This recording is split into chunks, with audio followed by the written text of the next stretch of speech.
रसूल अल्लाह सल्लल्लाहु अलैहि वसल्लम ने फरमाया, जो शख्स कर्ज इस नीयत से लेता है कि इसे वक़्त पर वापस करेगा और लोगों का हक अदा करेगा तो अल्लाह ताला इसकी मदद फरमाता है और इसके लिए कर्ज अदा करने के असबाब पैदा करता है। लेकिन जो शख्स कर्ज लेते वक्त ही ये इरादा रखता है कि वापस नहीं करना या लोगों का माल हड़प करना है तो अल्लाह ताला इसे नुकसान और तबाही की तरफ छोड़ देता है। इस हदीस में नबी करीम सल्लल्लाहु अलैहि वसल्लम हमें अमानतदारी और नेक नीयत की अहमियत सिखा रहे हैं। अगर कोई इंसान मजबूरी या ज़रूरी के तहत कर्ज लेता है तो दिल में सच्ची नीयत रखता है कि जैसे ही इस्तात होगी कर्ज वापस कर देगा तो अल्लाह ताला इसकी मदद फरमाता है, इसके रिज़्क में बरकत देता है और कर्ज अदा करने के रास्ते आसान कर देता है। लेकिन अगर कोई शख्स कर्ज लेते वक्त ही धोखा देने का इरादा रखता हो या सोचता हो कि वापस तो करना ही नहीं तो वो लोगों का हक मारने वाला है, ऐसे शख्स से अल्लाह ताला की मदद उठ जाती है और वो दुनिया और आखिरत में नुकसान का सामना कर सकता है। कर्ज सिर्फ जरूरत के वक्त लेना चाहिए।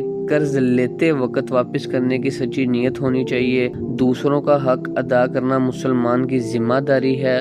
धोखा, खयानत और लोगों का माल हड़प करना अल्लाह ताला को सख्त नापसंद है। नेक नीयत इंसान के लिए अल्लाह ताला आसानियां पैदा फरमाता है। कर्ज की कामयाबी या तबाही सिर्फ माल पर नहीं बल्कि नीयत पर भी मुनहसर होती है।